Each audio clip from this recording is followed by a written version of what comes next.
Bienvenue sur ma chaîne, moi c'est Kunsit, je suis un ancien pilote professionnel de motocross. J'ai eu le privilège de rouler aux côtés des plus grands noms du motocross mondial à travers le monde entier, mais aussi de partager le podium avec eux. En 30 ans de moto tout-terrain, j'ai pu acquérir une grande expérience au guidon d'une moto et étudier le pilotage sous tous ses aspects. Aujourd'hui, j'aime rouler avec mon trail pour découvrir de nouveaux endroits. Et ce qui me passionne, c'est transmettre mon amour pour la moto off-road et donner envie à tous les motards de sortir loin des sentiers battus avec la bonne technique pour découvrir de nouveaux horizons. Suis-moi à travers cette chaîne et je te transmettrai tout mon savoir pour te faire progresser au guidon de ta moto. Salut les gars, c'est Kunsit. Bon, on va profiter de ce temps glacial pour voir comment on va bien régler ces commandes, toutes ces commandes pour la moto pour rouler en off-road.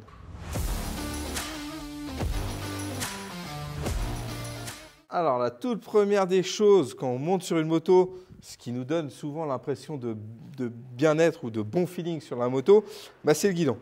Comme tu vois, le guidon, c'est plein d'angles et les constructeurs, en fait, ils ne font pas ça au hasard.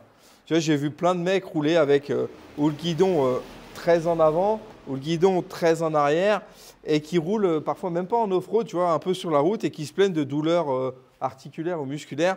Et bien souvent, dans la plupart des cas, ça vient que le guidon est mal réglé. Donc, ce qu'on va chercher dans un premier temps, c'est avoir, tu vois, une position neutre. Alors, je vais remonter un peu mes manches pour mieux que tu vois, parce que là, je suis bien couvert, il fait froid. Tu vois, c'est qu'on ait une position neutre. Alors, une position neutre, c'est quoi? Par exemple, je te donne un exemple. Si tu donnes un coup de poing, tu vois, je vais donner un coup de poing, je vais avoir le poignet qui est légèrement cassé vers le haut, tu vois, et assez droit. Si tu donnes un coup de poing, le poignet cassé vers le bas ou vers le haut, un, tu vas moins être efficace, tu vas avoir moins de force, et deux, tu vas te faire mal au moment de l'impact. Et là, c'est exactement le même principe.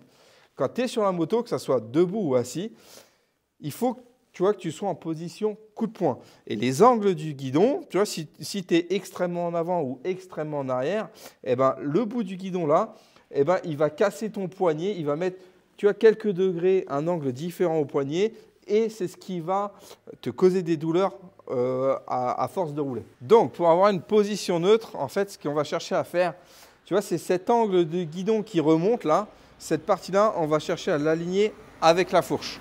Alors, pour ça, en fait, là, je t'ai montré de devant, et en fait, il faut que tu te mettes sur le côté de ta moto, et tu vois que l'angle qui remonte ici, quand tu prends du recul, tu vois qu'il est aligné avec la fourche.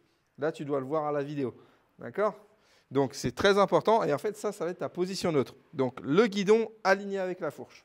Et en fait, si tu vois, si tu regardes sur ta moto là et que c'est mal réglé, pour le régler, c'est très simple. Tu as 4 vis ici, là, les pontées. Donc, tu les desserres légèrement et tu bouges. Il faut toujours que ça soit serré pour pas que le guidon il tombe, tu vois. Et tu tapes un peu le guidon si c'est trop en arrière ou tu tapotes pour qu'il recule pour que tu trouves l'alignement parfait avec ta fourche. Et quand tu resserres, ce qui est très important, c'est de serrer à la clé dynamo. Ce n'est pas des grosses vis, donc tu peux serrer à 1,5 kg, je pense. Ça doit être ça, 1,5 kg, 1,8 kg. Et tu vérifies que l'écartement entre devant et l'arrière, ça soit le même. Tu vois, il ne faut pas que tu pinces d'un côté et que l'autre, il y ait un gros écart ici. Alors, cette position, tu vois, du guidon aligné à la fourche, ça va être bon pour le commun des mortels, hein. Pour plus de 95% des gens, ça va être une position confortable. Si toutefois tu sens que tu as besoin un peu d'ajuster, que tu aimerais ou le reculer ou l'avancer un tout petit peu, il faut vraiment que tu le fasses que de 1 ou 2 mm ici, 3 mm grand max, et encore 3 c'est énorme, ici au ponté avec les repères, parce que si tu changes de 1 ou 2 mm ici, en bout de guidon, la différence, ça va être énorme déjà. Donc, vraiment doucement, si tu as besoin d'ajuster, vraiment mollo.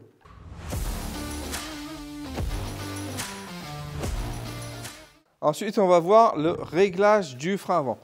Donc, le frein avant, c'est très important. Il faut vraiment que tu portes une attention particulière à celui-là. Comme je te l'ai dit dans la vidéo que j'ai fait dédiée au freinage, celui-ci, ça va être ton meilleur ami dans beaucoup de situations. Il peut te sortir de beaucoup de situations, donc de situations difficiles, tu m'as compris. Donc, si tu sais bien t'en servir, il va vraiment t'aider. Mais pour ça, il faut bien régler. Là, on a 2 réglages qui sont différents. Donc, on a forcément la hauteur du levier et la garde du frein. On va commencer par la hauteur du levier et après, on va voir la garde du frein. Alors, première des choses pour la hauteur, tu vois, on part toujours de notre position coup de poing. comme je te l'ai dit dans la vidéo dédiée au freinage, un doigt, deux doigts maximum. Donc moi, je freine toujours à un doigt. On a des freins maintenant sur les motos modernes qui sont ultra puissants. Donc un doigt, ça fait largement l'affaire. Et en plus, tu as un meilleur feeling. Si tu veux plus de détails, va voir la vidéo dédiée au freinage. Donc, on part toujours de notre position coup de poing. Tu vois, si tu mets un coup de poing, tu mets ton index, tu vois, là, tu peux avoir de la force. Tu vois, là, tu peux serrer fort.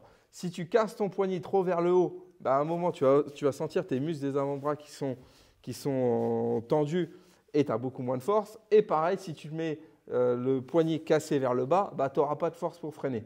Et en plus, un mauvais contrôle de la moto.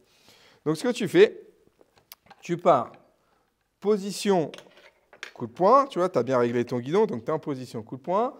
Tu mets ton doigt sur le frein et tu vois, il faut qu'il tombe naturellement dessus. Tu vois, si j'ai le levier de frein qui est comme ça, bah là, tu vois, ça casse vachement mon poignet et tu sens tout de suite tes muscles qui sont tendus. Et pareil, bon là, je n'arrive pas à le descendre plus, mais si c'est trop bas, bah, tu vois, tu es obligé de casser le poignet vers le bas pour pouvoir choper ton frein avant. Donc, il faut que, hop, tu le mettes. Et là, tu vois, quand tu es en position normale sur ta moto, que tu es bien assis, tu poses. Et il faut juste que ton doigt il sorte et que quand tu freines, bah, tout soit dans l'alignement. Tu vois, il ne faut pas que tu sentes que tes muscles ou tes articulations, il y a une tension particulière. Tu vois, tu peux presque le faire les yeux fermés. Et moi, je sais que bah là, tu vois, hop, là, il est réglé parfait, en hauteur. Et bah là, je sais que j'ai aucune tension et que je peux forcer sur le frein et forcer et serrer le poignet vraiment fort sans qu'il y ait de difficultés particulières. Donc ensuite, une fois que tu as réglé la hauteur de ton levier, on va chercher à régler la garde du frein avant. Tu vois, toute cette garde-là. Donc, dans l'idéal, ce qu'on cherche à faire, tu vois, c'est d'avoir le levier près des doigts. Donc comme ça, tu vois, tu as vraiment un bon contrôle de ton frein. Si c'est loin devant, eh ben, là, tu vas avoir du mal. Tu as le doigt tendu, donc tu vas avoir du mal à vraiment doser ton frein avant. Et au contraire, bah, s'il est trop près, bah, ton levier va taper dans tes doigts et tu n'auras pas toute la puissance du frein avant. Donc, je te fais voir sur la moto, tu vois, si là, je le tends à fond, donc je ne le règle pas, hein, mais tu vois, là, c'est juste la molette ici que tu dois tourner. Donc sur la Ducat, c'est comme ça. Ça peut être une vis ici, mais en général, c'est une molette que tu as juste à tourner ici. Donc si la molette, tu la tournes et que tu le tends à fond, bah là, tu vois, si je tends mon doigt, bah, je suis vraiment à la dernière phalange. Là, j'ai aucune sensibilité. J'ai du mal à contrôler la puissance du freinage que je mets. Et en plus de ça, si tu fais une erreur où tu tapes un caillou ou que tu te crispes d'un coup, tu es en bout de course comme ça, tu vas vouloir serrer le guidon, tu vas serrer le guidon, donc tu vas bloquer le frein avant, tu vas bloquer la roue avant, et là, c'est par terre. D'accord ? Là, et tu regardes, tiens, rapproche-toi un peu, et regarde que, tu vois, là, le levier, il est posé, je suis sur ma deuxième phalange à peu près, je suis dans vraiment le creux, tu vois, je suis vraiment dans le creux de mon doigt, et là, ici, là, j'ai un bon contrôle de toute la course du frein avant. Et tu vois, si je serre fort, eh ben, il vient tout près de mes doigts. Il ne vient pas toucher. Bon, avec les gants, il toucherait à peine. Mais là, pour moi, il est réglé parfaitement. Tu vois, il serait trop mou, je serais contre mes doigts. Là, je n'aurais pas la puissance. Là, j'ai un bon contrôle de tout le levier de frein. Et si je dois freiner fort parce que j'ai besoin, clac, et ben là, je peux aller jusqu'en bout de course sans que ça touche mes doigts. Et là, c'est un réglage parfait.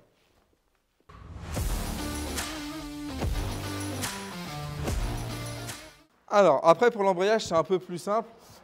Il faut que tu règles de toute façon la hauteur du levier, pareil que le frein avant. En général, il faut les mettre à la même hauteur et tu es à l'aise comme ça. Si tu as réglé ton levier de frein avant et que tu es à l'aise, le levier d'embrayage, ça sera exactement pareil.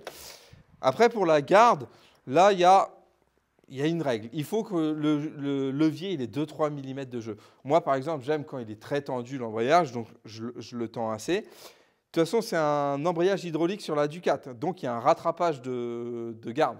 Par contre, il me semble, hein, vous me dites dans les commentaires si je me trompe, mais la Yamaha Ténéré 700, il me semble que c'est encore un câble. Si c'est un câble ou une autre moto, je crois qu'il y a des KTM aussi qui ont des embrayages à câble, je ne suis pas sûr. Ben non, je ne sais plus. Peut-être que je dis des bêtises, vous me dites. Bref, si tu as un embrayage à câble, en fait, il faut que tu prennes le câble derrière la cocotte, que tu le tendes à fond et que tu regardes le jeu que tu as. Sur un embrayage à câble, c'est très important. Si tu le tends trop, c'est-à-dire que ton embrayage, il va comme s'il était tout le temps en tension. Donc, tu vas fumer l'embrayage très, très vite. Donc, sur un embrayage à câble, c'est très, très important, mais 2-3 mm de jeu. Donc, tu tends le câble ici et tu regardes le jeu que tu as au levier.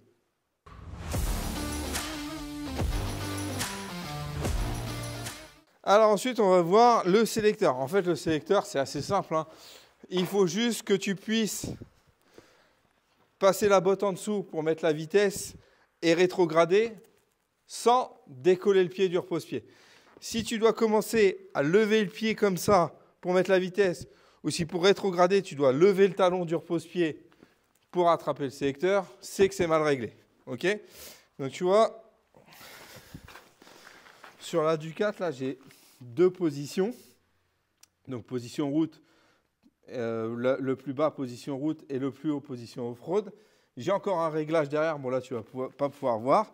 Mais en fait, il faut juste que tu vois, le sélecteur soit en général aligné légèrement vers le haut par rapport à ton repose-pied. Comme ça, si tu es aligné légèrement vers le haut, mais pas, ça ne veut pas dire qu'il faut que l'alignement, que ton sélecteur soit au-dessus entièrement de l'alignement. Il faut vraiment que tu vois, tu sois vraiment le milieu de ton sélecteur légèrement plus haut.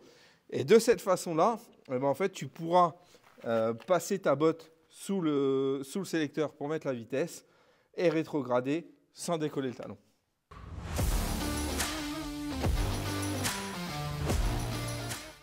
Et pour finir, on va voir le réglage de la pédale de frein.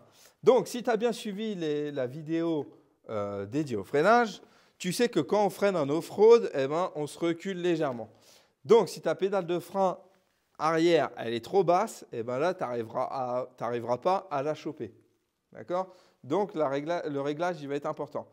Donc, il ne faut pas que ça soit trop bas, mais il ne faut pas que ça soit trop haut aussi parce que quand tu roules, si jamais tu as une mauvaise position, mais la vidéo sur la position pour rouler debout va venir, elle sera bien détaillée, celle-ci, eh ben, tu auras toujours le pied au-dessus du frein et tu peux appuyer tout le temps légèrement sur le frein. Et là, tu vas chauffer le frein arrière, tu vas manger tes plaquettes en 2 secondes. Mais pour ça, il y a un petit trick très simple pour voir si ta pédale de frein est à la bonne hauteur.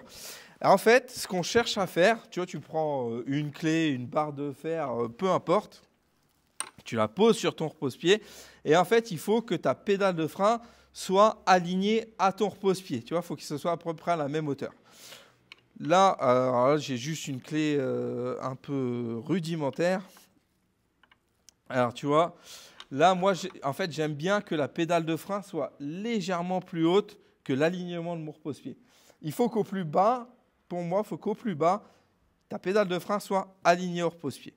Si tu veux régler la hauteur, en fait, c'est tu desserres le petit contre-écrou ici, et tu vas voir que si tu serres ou desserres, eh ben, ta pédale de frein va monter ou descendre. Okay? Donc, bien important, pas avoir... Donc là, tu vois, sur la Ducat, en plus, j'ai 2 positions, là, je peux te montrer. Tu vois, là, c'est la position, ce qu'ils appellent route. Ben là, si tu es comme ça, pour rouler en off-road, tu n'arriveras pas à avoir le frein arrière en bonne position. Donc, tac, si je le mets là, tu vois, là, hop, je suis légèrement au-dessus. Et ben là, pour moi, c'est parfait. Comme ça, quand je me recule, par exemple dans les descentes, et ben, je peux toujours avoir le contrôle de mon frein arrière.